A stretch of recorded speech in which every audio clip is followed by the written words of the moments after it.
ప్రియ శ్రోతలు, ఈ రోజు మన పాఠం అపొస్తలుల కార్యములు 10వ అధ్యాయం 1 నుండి 22వ వచనం వరకు.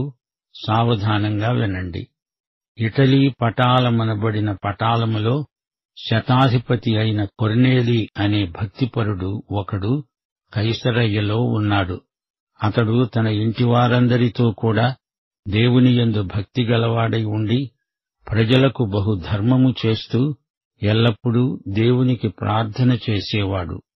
పగలు ఇంచుమించు 3 గంటల వేళ దేవుని దూత అతని వద్దకు వచ్చి, కొర్నేలీ అని పిలవటము దర్శనమందు తేటగా అతనికి కనపడింది.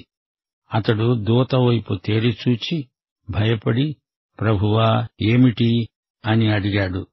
అందుకు దూత అన్నాడు, నీ ప్రార్థనలు, నీ ధర్మకార్యములు దేవుని సన్నిధికి జ్ఞాపకార్థముగా చేరినవి.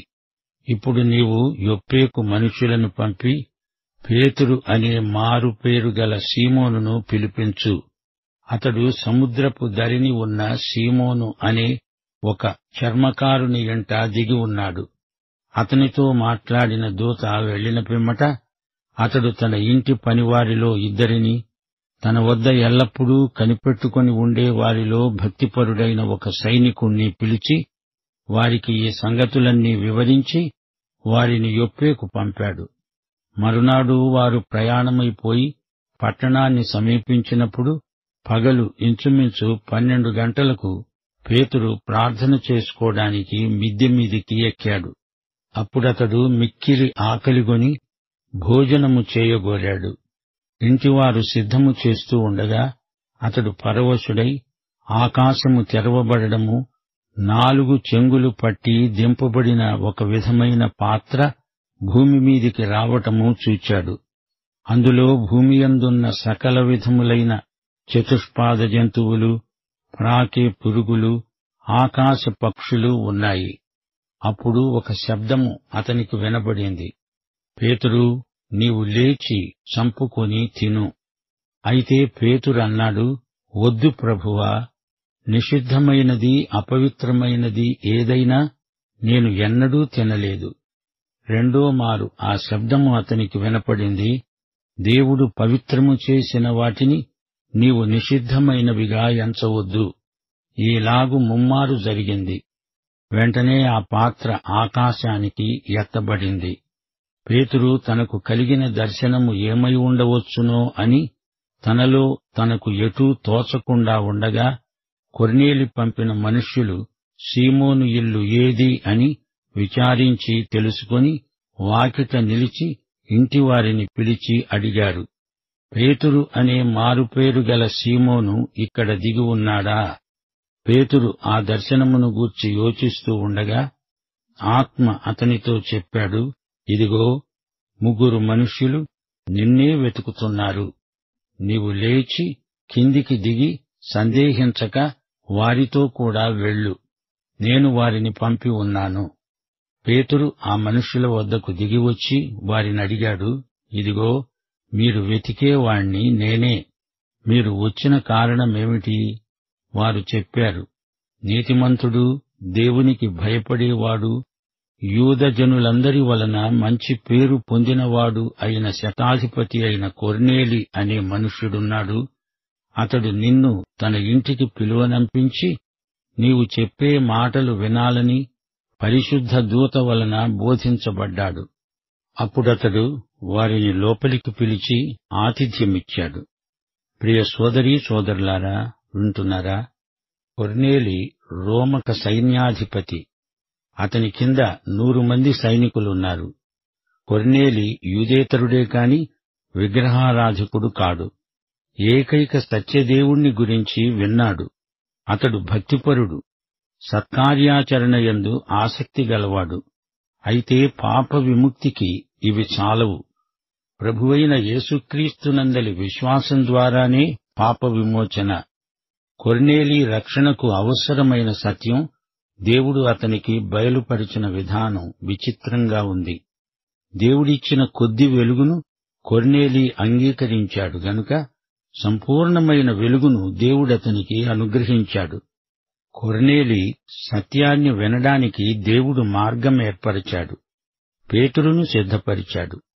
సువార్త చెప్పేవాణ్ణి, వినేవాణ్ణి ఇద్దరినీ దేవుడే సిద్ధపరుస్తాడు. పేతురు భక్తిగల యూదుడు. పవిత్రం అపవిత్రం అనే విచక్షణ పాత నిబంధనలోని లేవియకాండం 11వ అధ్యాయంలో ఉంది. దీని మీద ఆధారపడిన వివేచన అతనికి ఉంది. వద్దు అంటూ ప్రభువుకే ఎదురాడుతున్నాడు. ప్రభువా వద్దు అంటున్నాడు. ప్రభువైతే అవును అనాలిగాని వద్దు, కాదు, కూడదు అనవచ్చునా? ఆహార పదార్థాలను గురించిన పాత నిబంధన నిషేధాన్ని దేవుడు కొత్త నిబంధనలో రద్దు చేశాడు, కొట్టేశాడు. కొర్నేలి మనుషులు యూదేతరులని, వారితో వెళ్లడానికి పేతురు ఇష్టపడడని పరిశుద్ధాత్మకు తెలుసు. అందుకే పేతురును ఆదేశిస్తూ పద, వారితో వెళ్ళు అని పరిశుద్ధాత్మ ఖండితంగా చెప్పాడు. కొన్ని భోజన పదార్థాలు నిషిద్ధమై ఉన్నట్లే కొన్ని జాతులను కూడా యూదులు బహిష్కృతులుగా ఎంచారు. అది అపచారమని, ప్రజల జాతి, దేశం మొదలైన వాటిని బట్టి వారికి వ్యతిరేకంగా దురభిమానం, పక్షపాతం చూపడం దేవుని ఆత్మ సహించలేడు. ఇది పరిశుద్ధాత్మకు వ్యతిరేకమైన వైఖరి. సోదరీ సోదరులారా, వింటున్నారా? కొర్నేలి చూచిన దర్శనం ఎంతో సమయోచితమైనది. పేతురు అన్యుల మధ్య సేవకు ద్వారం తెరిచాడు. కొర్నేలి పేతురు కొరకు కబురు పెట్టాడు. పేతురు దర్శనం ఎంతో భావగర్భితమైనది. పెంతెకోస్తు సంఘటన తర్వాత సువార్త విన్న అన్య కుటుంబం ఇదే మొదటిది. అంతవరకు సంఘానికి ఈ సత్యం తెలియదు. ధర్మశాస్త్రం ప్రకారం సున్నతి పొందిన వారికే రక్షణ పరిమితం అనుకున్నారు. ఈ దర్శనం ద్వారా పేతురుకు ఈ సత్యం బయలుపరచబడింది. అన్యులు కూడా రక్షణకు అభ్యర్థులే అని దేవుడు ఈ విధంగా బయలుపరిచాడు. భక్తిగలవాడు, దానధర్మాలు చేసేవాడు, మతాసక్తి గలవాడు అయిన కొర్నేలి సువార్త విననిదే రక్షణ పొందలేడు. మతాసక్తి మనిషిని రక్షించలేదు. దేవుడు మతపక్షపాతి కాడు. దేవునికి భయపడేవారు దేవుని వద్దకు క్రీస్తు ద్వారా రావాలి. పరిసయ్యులు దానధర్మాలెన్నో చేసేవారు, గాని యేసు ప్రభువును సిలువ వేశారు. 1 కొరింథీ 13వ అధ్యాయం 3వ వచనం అంటోంది, బీదల పోషణ కోసం నా ఆస్తి అంతా ఇచ్చినా క్రీస్తు ప్రేమ లేనివానికి ఎట్టి ప్రయోజనమూ ఉండబోదు. నరకంలో పడ్డ ధనికుడు కూడా ప్రార్థించాడు, గాని అదంతా నిష్ప్రయోజనం. రక్షణ లేని వారి దర్శనాలు వారి ఆత్మవంచనకు నిదర్శనాలు. ప్రజలలో మంచివాడని పేరుగలవాడైనా పాపి పాపే. క్రైస్తవులను హింసించే సౌలును యూదులు మంచి భక్తుడు అనలేదా? ఇక ఉపవాసాలందామా? పాపులు, దేవుణ్ణి ఎరగనివారు ఉపవాసాలుండి దేవుని దయను పొందగలము అనుకుంటున్నారు. ఇది కేవలం భ్రమ మాత్రమే. సోదరీ సోదరులారా, ఆలోచించండి. వేషధారులు ఉపవాసముంటారు. కొర్నేలికి ఎన్ని సుగుణములున్నా అతడు సువార్తను వినాలి, నమ్మాలి. అంతవరకు అతడు అన్యుడే, దేవునికి దూరస్థుడే. కైసరయ్య నుంచి యొప్పేకు కొర్నేలి కబురంపాడు. పేతురు రావాలి, అతనికి సువార్త చెప్పాలి. పేతురు మిద్దెమీదికి ఎక్కి ప్రార్థన చేసుకుంటున్నాడు. పేతురుకు దర్శనం కలిగింది. ఆ దర్శనం పేతురును పరవశుణ్ణి చేసింది. పేతురు చూచిన పాత్ర వంటి దుప్పటిలో అన్ని రకాల జంతువులు ఉన్నాయి. అదొక జంతు ప్రదర్శనశాలలాగా ఉంది. యూదులు పవిత్రులా, అన్యులు అపవిత్రులా? కాదు. యూదేతరులందరూ దేవుని రక్షణాత్మక సంకల్పంలో ఉన్నారు. యేసు అందరికీ రక్షకుడు, అందరికీ ప్రభువు. సంఘం పుట్టి 8 సంవత్సరాలైంది, గాని ఒక్క అన్యుడూ అందులోకి రాలేదు. పేతురు చంపుకొని తిను అనగా ఈ జంతువులన్నీ లోకములోని జాతులకు సంకేతం. వీరందరి కొరకు బలి అయిన యేసు ప్రభువును బట్టి అన్నీ పవిత్రం చేయబడినాయి. ధర్మశాస్త్రం కాదిది, కృప. కాలము సంపూర్ణమైంది. రక్షణ సువార్త అన్యుల దగ్గరికి వచ్చేసింది. పేతురు ఈ సత్యాన్ని, ఈ చేదు నిజాన్ని ఒప్పుకొని తీరాలి. క్రీస్తునందు జాతి మత కుల వివక్ష లేదు. అందరూ పాపులే. అందరి పాపాలకు పరిష్కారం యేసుక్రీస్తే. క్రీస్తునందు యూదులైనా అన్యులైనా ఒకే శరీరమవుతున్నారు. 3 సార్లు దుప్పటి పైకి పోయింది, కిందికి వచ్చింది. 3 సార్లు అంటే అది స్థిరపరచబడింది. ఆమేన్, ఆమేన్, ఆమేన్ అని దేవుడు 3 సార్లు అన్నాడు. 2 కొరింథీ 13:1. 2-3 సాక్షుల నోట ప్రతి మాట స్థిరపరచబడాలి. పైనుండి వచ్చిన దర్శనమిది. యూదులను తదితరులను రక్షించడం పరలోకమందలి దేవుని నిత్య సంకల్పం. దేవుడు ఇంతకు ముందే ఇలాంటి గొప్ప కార్యం చేశాడు. అటు అననీయాను ఇటు సౌలును ఒకేసారి సిద్ధపరచలేదా? సువార్తను సువార్తికుడు ప్రకటించాలి. పాపి వినాలి, రక్షించబడాలి. ఈ ప్రక్రియలో పరిశుద్ధాత్మ పాత్ర ఎంతైనా ఉంది. పేతురు వద్దు ప్రభువా అన్నప్పుడు తన ఇష్టాన్ని దేవుని చేత ఒప్పించాలని చూస్తున్నాడు. ఒకసారి ప్రభువు పేతురుతో అన్నాడు, నీవింతవరకు నీ నడుము కట్టుకొని నీకిష్టమైన చోటికి వెళ్ళావు. ఇక మీదట నీవు చేతులు చాపుతావు. వేరొకడు నీ నడుము కట్టి నీకిష్టము కాని చోటికి నిన్ను మోసుకపోతాడు. ఆ మరొకడు పరిశుద్ధాత్మే. యేసు తన తండ్రికి ఇష్టమైనదే చేశాడు. నా చిత్తము కాదు తండ్రి, నీ చిత్తమే సిద్ధించునుగాక అని ప్రార్థించాడు. శిలువ మరణ పర్యంతము తన తండ్రికి విధేయుడయ్యాడు. విశ్వాసి తన చిత్తమును కాదు, దేవుని చిత్తమునే గుర్తించి ఆయన చిత్తమందే ఆనందిస్తాడు. యేసు చూపిన విధేయత ఆయన తండ్రి చిత్తము నెరవేర్చటంలో, ఆయన పని ముగించటంలో మనకు తేటగా కనిపిస్తోంది. ఆయన సేవా జీవితమంతా శిలువ పథంలోనే గడిచింది. హెబ్రీ పత్రిక 5:8 ఆయన కుమారుడై ఉండి తాను పొందిన శ్రమల వలన విధేయతను నేర్చుకున్నాడు. ఆయన ఒక శిశువై పశుల తొట్టిలో పరున్నప్పుడు అది తండ్రి చిత్తమును నెరవేర్చటానికే. లూకాసు వార్త 9:58 ప్రభువు అన్నాడు, నక్కలకు బొరియలున్నాయి, ఆకాశ పక్షులకు గూళ్లు ఉన్నాయి, గాని నాకు తలవాల్చుకోవడానికి కూడా స్థలం లేదు. ఇది స్వచ్ఛందంగా తనకు తానై తన తండ్రి చిత్తమునకు అంకితమైపోవటాన్ని వ్యక్తపరిచే సాక్ష్యం. లూకాసు వార్త 8:3 అనేకులు తమకు కలిగిన ఆస్తిలో యేసుకు ఆయనతో కూడా ఉన్నవారికి ఎంతో పరిచర్య చేశారు. యేసు దేవుని కుమారుడై ఉండి, దేవునితో సమానుడై ఉండి, ఈ లోకంలో ఇతరులపై ఆధారపడడం గమనించాలి. ఆయనదే అంతా. అయినా ఒక మానవుడై మన మధ్య ఆయన జీవించాడు. యోహాను సువార్త 13:14 యేసు తానే మనకు మాదిరిగా ఏమన్నాడు? ప్రభువును బోధకుడను అయిన నేను మీ పాదములు కడిగిన ఎడల మీరు ఒకరి పాదములు ఒకరు కడుగవలసిందే. ప్రభువు దేవుడై ఉండి సేవకుడుగా మనకు పరిచారం చేశాడు. ఇదే మనస్సు మనము కలిగి ఉండాలి. సేవ చేసే మనస్సు మనకు కలిగించడానికే పరిశుద్ధాత్మ మనలో ఉన్నాడు. ప్రభూ, నీవేది చెప్పినా చేస్తాను అనడం మన అంకిత భావాన్ని సూచిస్తుంది. ఆయన ప్రభువు కాబట్టి ఆయన మనకేది చెప్పినా అది శిలాశాసనమే. రోమాపత్రిక 14:7-8 మనలో ఎవడూ తన కోసమే బ్రతకడు, ఎవడూ తన కోసమే చనిపోడు.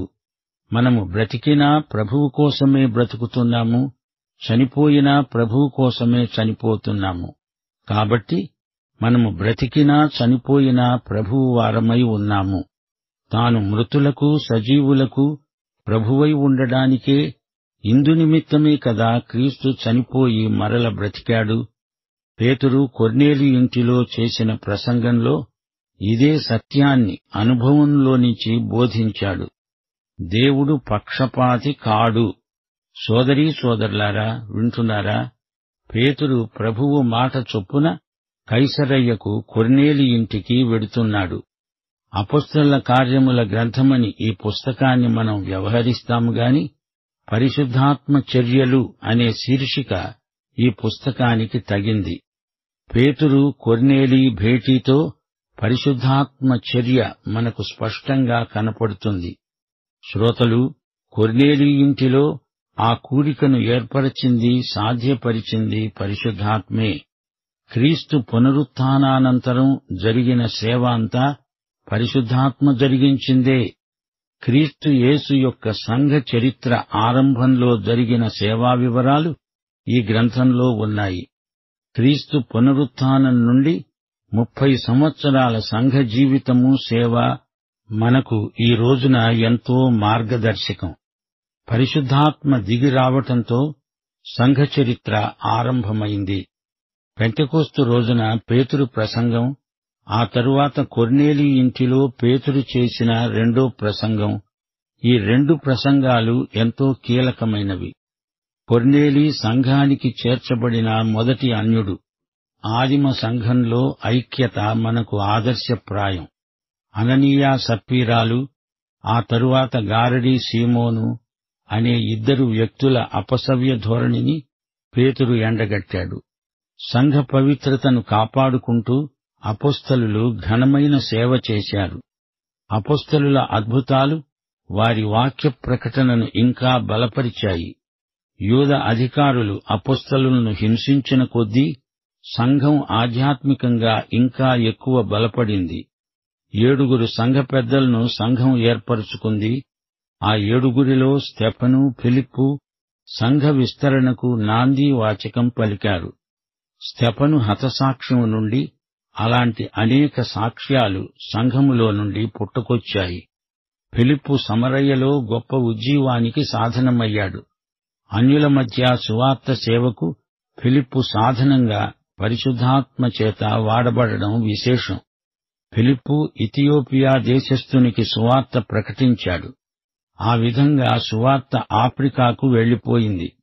దమస్కు మార్గంలో తార్సు సౌలు తాను ఒక సువార్త సేవకుడుగా అననీయ ద్వారా అభిషేకించబడడం విశేషం.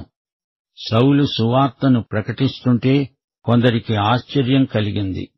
మరికొందరికి ఎన్నో అపోహలు కలిగాయి. ఐనయాను స్వస్థపరిచి చచ్చిన దోర్కాను బ్రతికించాడు పేతురు. ఈ పరిణామమంతా కొర్నేలి ఇంటిదాకా వచ్చింది. యేసును ఎరగని భక్తి దేవుని దృష్టిలో భక్తి కానే కాదు. సోదరీ సోదరులారా, లోకంలో దేవుణ్ణి, ఆయన కుమారుణ్ణి ఎరుగని భక్తులకు సువార్త ప్రకటించాలి అని కొర్నేలి ఉదంతం మనల్ని హెచ్చరిస్తోంది. వింటున్నారా? 1 తిమోతి 3:16 ఏమంటోందో విన్నారా? నిరాక్షేపముగా దైవభక్తిని గురించిన మర్మము గొప్పది. ఆయన సశరీరుడుగా ప్రత్యక్షుడయ్యాడు.